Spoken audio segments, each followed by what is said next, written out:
പറയാനായിട്ട് നിൽക്കുമോ? എങ്ങനെ സാറ് പറയട്ടെ? അതിന്റെ അടുത്താണ് സാറിന് ഇതുമായി ബന്ധപ്പെട്ട ഒരു പ്രശ്നം ഉണ്ടായപ്പോ സാറിന് HM നിർദ്ദേശം കൊടുക്കാമല്ലോ. ഇതുമായി ബന്ധപ്പെട്ടുകൊണ്ട് അവിടെ PT യോഗം വിളിക്കാനായിട്ട് സാറിന് നിർദ്ദേശം കൊടുക്കാറുണ്ടല്ലോ. കേട്ട ഉടനെ തന്നെ അതിന് പരിഹരിക്കണമെന്ന് പറഞ്ഞ് HM നിർദ്ദേശം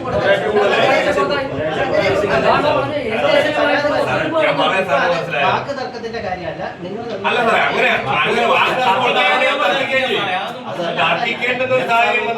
അങ്ങനെയുള്ള പേടിയൊന്നും കൊണ്ടില്ല നമുക്ക്. ഞങ്ങൾക്ക് അങ്ങനെ ഒരു പ്രശ്നമേ ഇല്ല സാറേ. ഇതുമായി ബന്ധപ്പെട്ടുകൊണ്ട്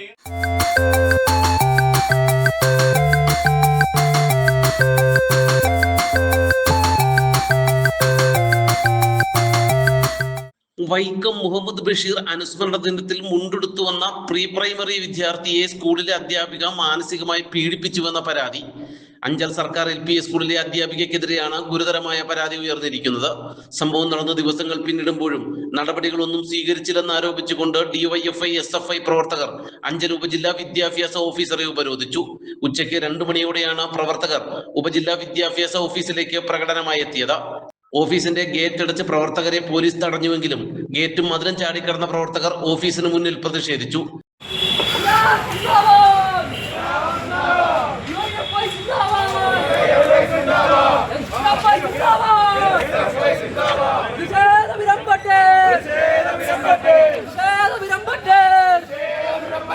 ആളിക്കത്തി പറട്ടെ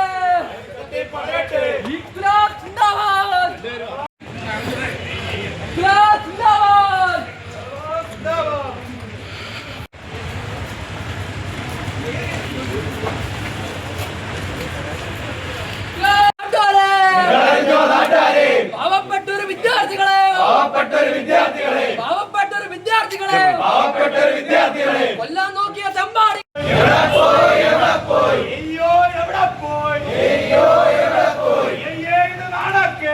ഈ സമയം ഉപജില്ലാ വിദ്യാഭ്യാസ ഓഫീസർ ജഗഫറുദ്ദീൻ സ്ഥലത്തുണ്ടായിരുന്നില്ല. അല്പസമയത്തിനു ശേഷം സ്ഥലത്തെത്തിയ വിദ്യാഭ്യാസ ഓഫീസർക്ക് കുട്ടിയെ മാനസികമായി പീഡിപ്പിച്ച അധ്യാപകർക്കെതിരെ നടപടി ആവശ്യപ്പെട്ടുകൊണ്ട് DYFI SFI നേതാക്കൾ പരാതി നൽകി. പരാതിയിൽ അന്വേഷിച്ച് നടപടിയെടുക്കുമെന്ന് വിദ്യാഭ്യാസ ഓഫീസർ മറുപടി നൽകിയെങ്കിലും പിരിഞ്ഞു പോകാൻ കൂട്ടാകാതിരുന്ന പ്രവർത്തകർ HM ഉൾപ്പെടെയുള്ളവർ അധ്യാപികയ്ക്ക് കൂട്ടുനിൽക്കുകയാണെന്നും HMനോടും അധ്യാപികയോടും വിശദീകരണം ആവശ്യപ്പെടുന്നതിനോടൊപ്പം PTA, പരാതിക്കാരായ രക്ഷിതാക്കൾ ഉൾപ്പെടെയുള്ളവരോട് കാര്യങ്ങൾ തിരക്കി ശക്തമായ നടപടി വേണമെന്നും നേതാക്കൾ ആവശ്യപ്പെട്ടു.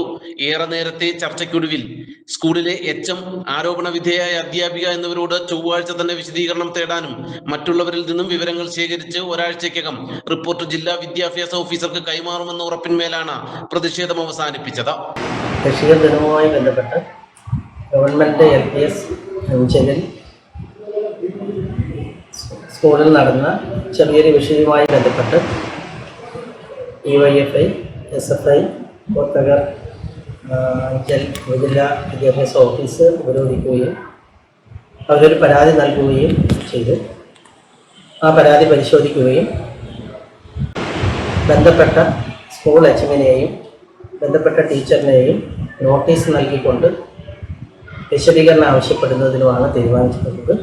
ആ വിശദീകരണം കിട്ടുന്ന മുറയ്ക്ക് തന്നെ സ്കൂളിലെ PTAയും SMCയും ഇതുമായി ബന്ധപ്പെട്ട മറ്റധ്യാപകരുണ്ടെങ്കിൽ അവരുമായി കൂടിയാലോചന നടത്തി വിശദമായ റിപ്പോർട്ട് തയ്യാറാക്കി DOയ്ക്ക് താമസവിന നൽകും എന്നാണ് DYFI SFI പ്രവർത്തകർക്ക് നൽകിയ ഉറപ്പ്. അതിന്മേൽ അവർ പിരിഞ്ഞു പോവുകയും ചെയ്തു.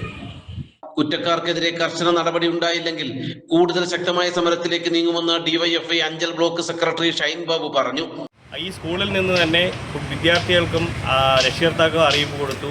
അദ്ദേഹത്തിൻ്റെ നോവലിലെ ആളുകളുടെ വസ്ത്രധാരണത്തിലടക്കം അവിടെ സ്കൂളിലേക്ക് വരാനായിട്ട് പരിപാടികൾ സംഘടിപ്പിക്കാൻ വരാൻ വേണ്ടിയിട്ടുള്ള നിർദ്ദേശം സ്കൂളിൽ നിന്ന് അധികൃതർ കൊടുത്തതിൻ്റെ ഭാഗമായിട്ട് LKGയിൽ അവിടെ പ്രീ പ്രൈമറിയിൽ പഠിക്കുന്ന 5 വയസ്സ് പോലും ഇല്ലാത്ത ഒരു കുട്ടിയെ അവിടുത്തെ ഒരു അധ്യാപിക വളരെ മോശമായി മാനസികമായി പീഡിപ്പിക്കുന്ന നിലയുണ്ടായി. സ്കൂളിലേക്ക് മുണ്ടെടുത്തുകൊണ്ടാണോ വരുന്നത്, നിൻ്റെ അടുത്ത് ആര് പറഞ്ഞു മുണ്ടെടുത്തുകൊണ്ട് വരാൻ എന്നൊക്കെ ഓരോ തിട്ടൂരങ്ങൾ ആ ടീച്ചർ ഇറക്കുമ്പോൾ ആ അധ്യാപകർ തന്നെ അവിടുന്ന് അറിയിപ്പ് കൊടുത്തിട്ടാണ് അവർ ഈ നിലയിലേക്ക് ഈ പറഞ്ഞ പോലുള്ള ഈ നോവലിലെ ആളുകളുടെ ഡ്രസ്സൊക്കെ ധരിച്ചുകൊണ്ട് വന്നിട്ടുള്ളത്. അപ്പോൾ ആ ടീച്ചർ അങ്ങനെ പറയുകയും അത് അറിഞ്ഞു വന്നിട്ടുള്ള രക്ഷകർത്താക്കളോട് വളരെ മോശമായിട്ട് പെരുമാറിക്കൊണ്ട് ആ സ്കൂളിൽ പഠിച്ച ഈ രക്ഷകർത്താക്കളുടെ 3 കുട്ടികൾക്കും TC കൊടുത്തു വിടുന്ന അടക്കമുള്ള സാഹചര്യം നിലവിലുണ്ടായിട്ടുണ്ട്. ഇതിനു മുമ്പും ഈ ടീച്ചറിനെ കുറിച്ച് നിരവധിയായിട്ടുള്ള പരാതികളാണ് ഇവിടെ വന്നിട്ടുള്ളത്. CPM local committee secretary Ajas, block president Abhilash, SFI area president Fayas, secretary Athul, Gokul, Sangeetha, Vishnu, Najmal, Sreeraj, Sachin, Shan, Krishnajith എന്നിവർ നേതൃത്വം നൽകി. അതേസമയം വിദ്യാർത്ഥിയുടെ രക്ഷിതാക്കൾ അധ്യാപികയ്ക്കെതിരെ ചൈൽഡ് ലൈൻ അധികൃതർക്ക് പരാതി നൽകിയിട്ടുണ്ട്. അഞ്ചൽ പോലീസിലും പരാതി നൽകുമെന്ന് ബന്ധപ്പെട്ടവർ അറിയിച്ചു. നാട്ടുവാർത്ത, അഞ്ചൽ.